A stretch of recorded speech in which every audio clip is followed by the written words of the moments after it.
seja bem-vindo a mais um programa Direito Unifil aqui na UTV.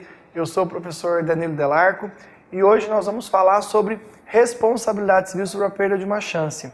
Na verdade, nós estamos no segundo programa da série sobre responsabilidade civil na perda de uma chance, ou seja, a professora Flávia Alfaro está aqui com a gente, a nossa convidada, especialista na área, professora do curso de Direito da Unifil, e ela está aqui para esclarecer as nossas dúvidas. No programa anterior nós fizemos uma introdução sobre esse tema, para esclarecer um pouquinho o que é uma perda de uma chance, o que é uma responsabilidade civil, e neste programa de hoje, nós vamos falar sobre as consequências disso, né? Culpa, dolo, enfim, para que você que está nos acompanhando, que gosta de assistir o nosso programa, possa ter realmente um conhecimento mais aprofundado sobre o tema. Professora Flávia, muito obrigado mais uma vez por ter ficado aqui com a gente, gravando mais esse programa. E no programa anterior, né, nós falamos sobre a perda de uma chance, você explicou para a gente claramente a responsabilidade civil, os critérios, nós terminamos o programa falando dos requisitos, o que precisaria para caracterizar uma indenização, né? E explica para a gente um pouquinho em relação à questão da culpa, né? Como é que fica a pessoa que gera, né, o agente causador do dano, qual que é a relação que tem, se tem culpa, se não tem, se tem dolo, se não tem, o que é isso? A distinção de culpa e dolo para o direito civil, sobretudo a responsabilidade civil, ela é tratada de forma distinta, por exemplo, no direito penal. Nós sabemos, né, que o direito penal, inclusive a previsão do tipo penal, ela é diferenciada, por exemplo, homicídio culposo, homicídio doloso. Lá você faz essa distinção. Eu tenho a intenção, que é o dolo, eu quero o resultado. Eu vou praticar este ato porque eu quero aquele resultado danoso. Não, eu agi de forma culposa, eu não quis aquele resultado, mas eu fui negligente, imprudente ou imperito, né? Então, no direito penal nós temos essa distinção. Na responsabilidade civil, não. Para saber sobre culpa, a gente fala a culpa lato sensu, né? A culpa lato sensu, ela é a culpa, essas três modalidades de culpa, que é a negligência, a imprudência e a imperícia, mais o dolo. Então, para o direito civil... então o dolo está dentro da culpa lato sensu. Lato sensu. Para o direito civil, a responsabilidade civil, pouco importa se o agente queria o resultado danoso ou não.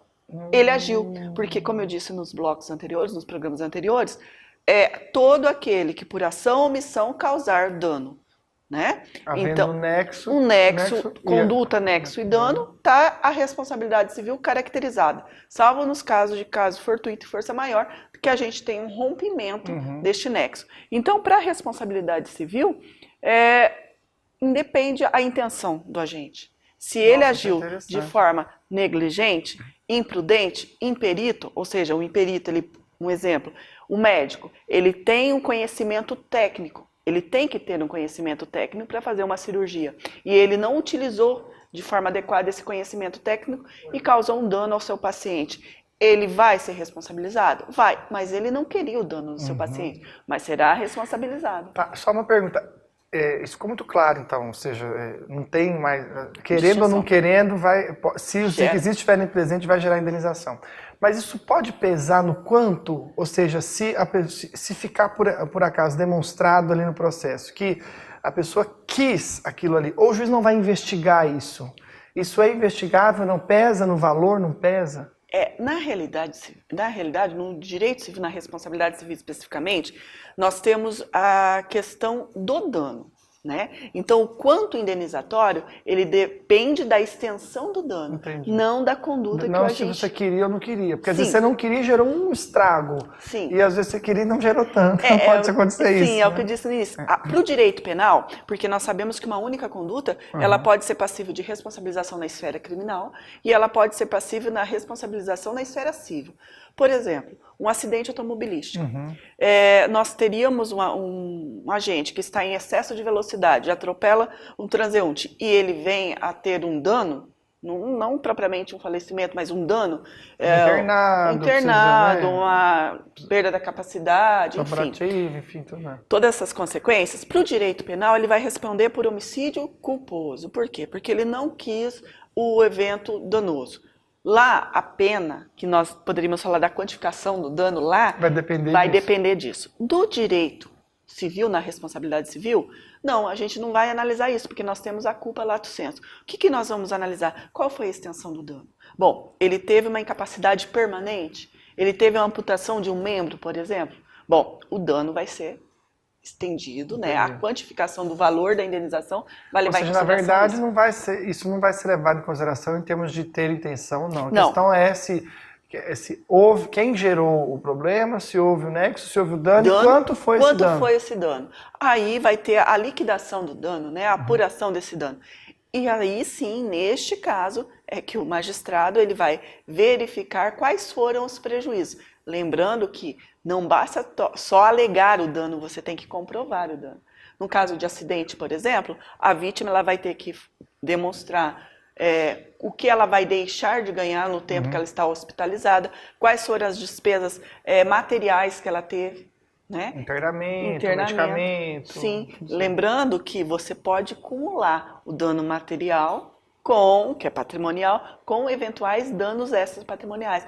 Por exemplo, um dano estético, um dano moral, tudo isso pode ser acumulado, mas tem que ser comprovado. Entendi. Então, na verdade, agora, em relação ao dano moral, talvez o juiz vai analisar um pouco mais subjetivamente, ou não? Subjetivamente. O dano, todos os danos ligados ao direito da personalidade é muito subjetivo.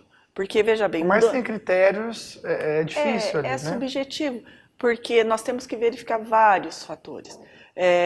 Por exemplo, o dano material ele é concreto. Você vai comprovar através de perícia, você vai comprovar através de prova documental. Bom, eu tive a despesa hospitalar no percentual de tanto. Eu deixei de trabalhar tantos meses e por isso deixei de ganhar. Se for, por exemplo, um profissional liberal. Agora, o dano moral, sobretudo, que é o mais comum dos danos extrapatrimoniais, é muito subjetivo. Porque o que pode ser uma ofensa, para mim, pode não ser para você. Então, é certo que o magistrado ele vai ter toda uma instrução probatória, ele vai analisar, né? Sobretudo nos dias, né, no momento que a sociedade está vivendo. Essa questão de tudo isso também conta, tudo, né? Essa questão de uma exposição. Hoje nós temos uma exposição da pessoa que há tempos atrás não tinha. Por exemplo, não se falava em crimes de internet, exposição de imagens de forma indevida, não se falava. Claro que, como todos os ramos do direito, nós estamos em constante evolução.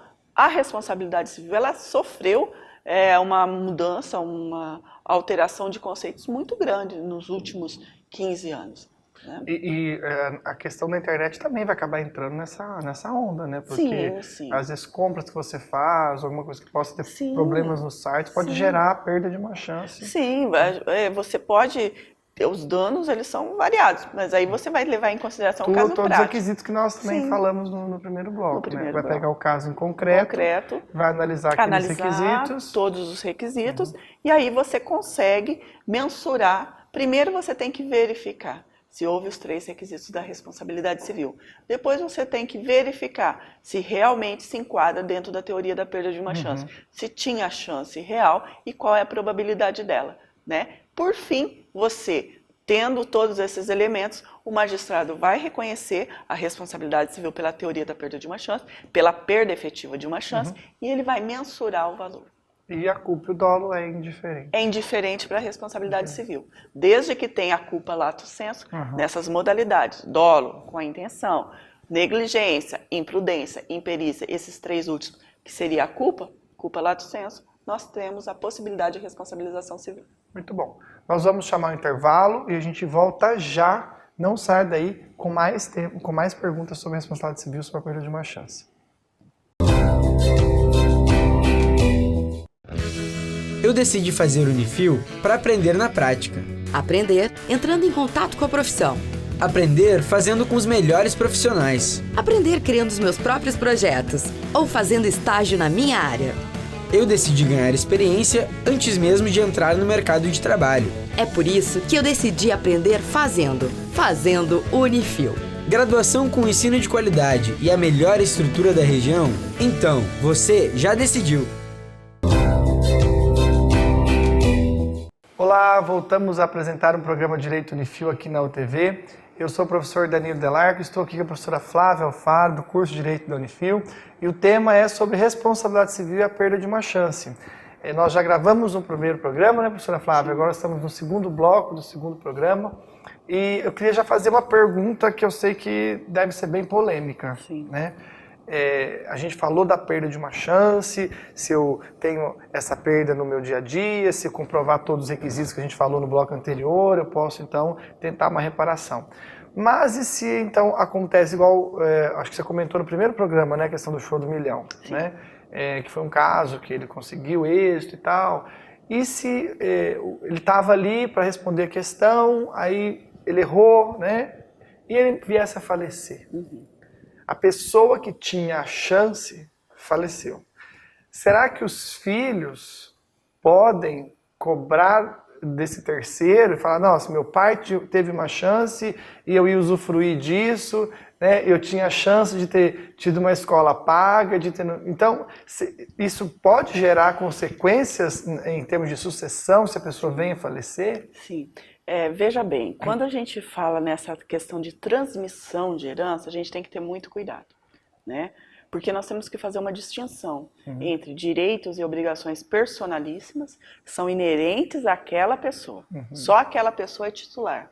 Quando nós temos uma obrigação personalíssima, por exemplo, o falecimento do agente, né, quer seja credor ou devedor, em regra vai se extinguir. Se devedor, não se extingue de imediato, passa para os seus herdeiros até o limite do que eles poderiam receber a título de herança.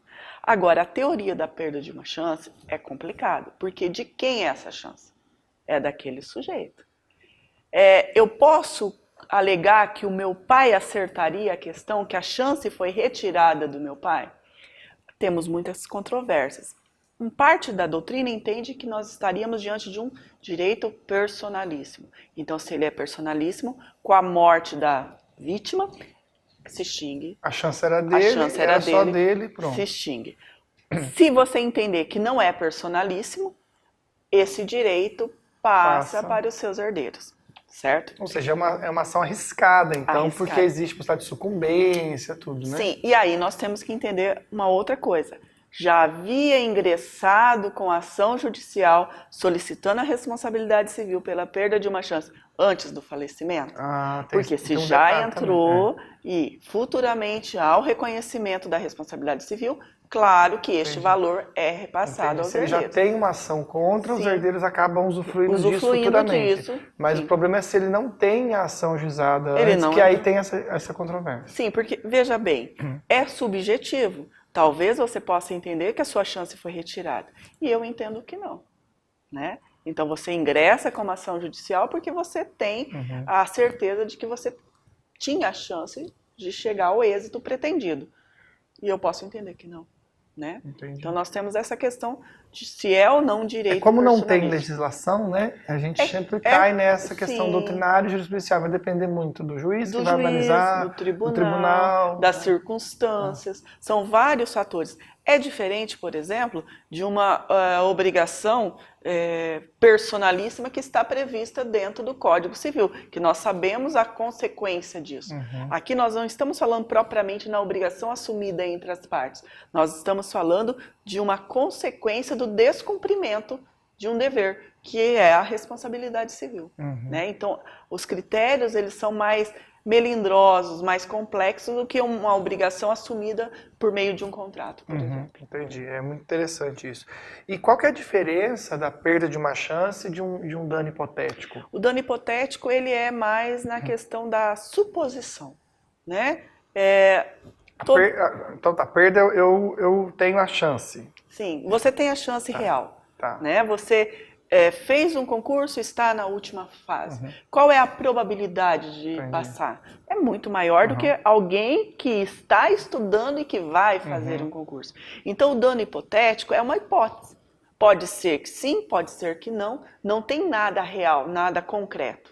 Não que a teoria da perda de uma chance, por falar em chance, nós não temos algo concreto certo, mas a probabilidade é muito maior. Então a diferenciação é exatamente isso. Na doutrina nós temos um posicionamento divergente em relação a isso, porque os que são contrários à aplicação da teoria da perda de uma chance, nós temos ainda uma corrente que é contrária a aplicar, ela alega que nós estaríamos sim diante de um dano hipotético.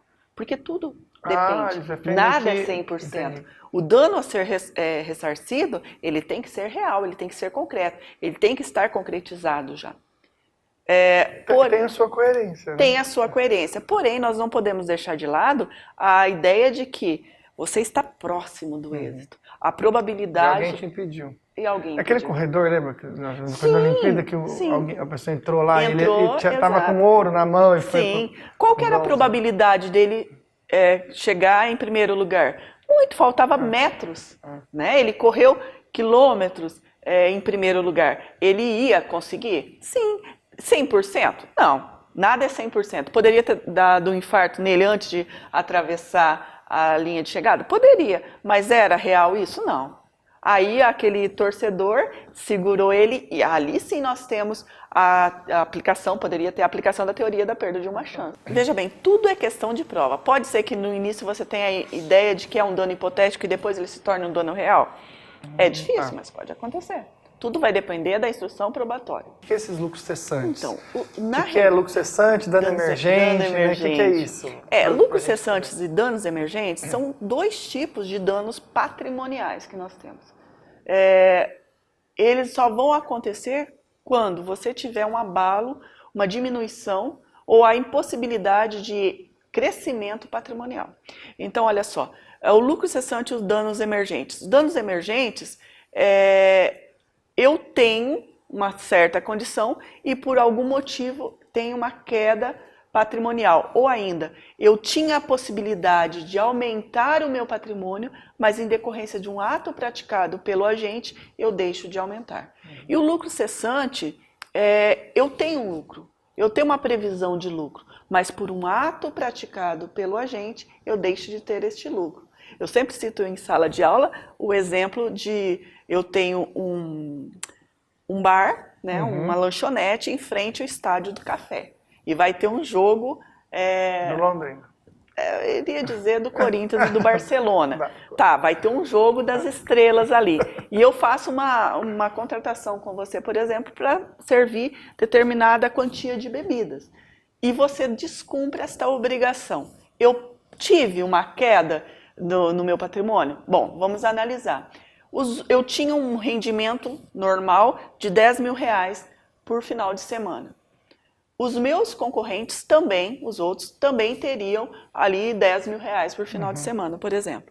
Com o ato que você praticou de não entregar a bebida, os meus concorrentes tiveram naquele final de semana, por questão da situação, várias pessoas indo ver o futebol, um lucro de R$100.000 por final de semana. E eu, por não ter bebida, o lucro que normalmente seria de 10 caiu para 5. Aí eu tenho um dano emergente e eu tenho os lucros cessantes. Todos aqueles lucros que eu teria, eu deixei de ter. Mas também eu não mantive aquilo que habitualmente eu teria. O dano emergente seria tipo 5 mil? O dano Você emergente que deixou 5 de mil ter, e o lucro cessante seria o que que você eu deixou poderia, de ganhar. exatamente, o dano emergente é aquilo que eu teria e deixei de ter. O lucro cessante é aquilo que eu poderia vir a ter, levando-se em consideração todas as circunstâncias, e eu não tive. É dano patrimonial? Por quê? Porque eu tenho um abalo no meu Ou patrimônio. seja, hoje em dia não é fácil, não. Não qualquer é. coisa você pode ser responsabilizado, né? Sim. Porque as empresas, elas têm que ter muito cuidado mesmo em relação, né? Nós temos um princípio dentro das obrigações, dentro dos contratos, que é chamado de pacta sunt servanda. O que você firma, o que você assume como obrigação, você tem que cumprir. Por quê? Porque o pactuado faz lei entre as partes. E uma vez desrespeitado, vai gerar consequência, dentre elas, a responsabilidade civil. Bom, a gente vai ficar aqui para a gente gravar mais um programa. Agradeço desde já a tua participação nesse programa. E antes de despedir, eu quero deixar claro mais uma vez que nós temos um leque de especializações em Direito na Unifil. Tá? Se você é graduado, quer fazer uma pós-graduação em Direito, venha fazer na Unifil. Nós temos áreas de penal, processo penal, processo de trabalho, previdenciário, civil, processo civil, imobiliário, notarial, perícias judiciais, ou seja, um leque de temas para você escolher com preços excelentes de uma alta qualificação. Se você quer fazer uma pós-graduação em Direito, venha fazer com a gente na Unifil. Eu agradeço desde já a sua audiência e até mais no próximo programa.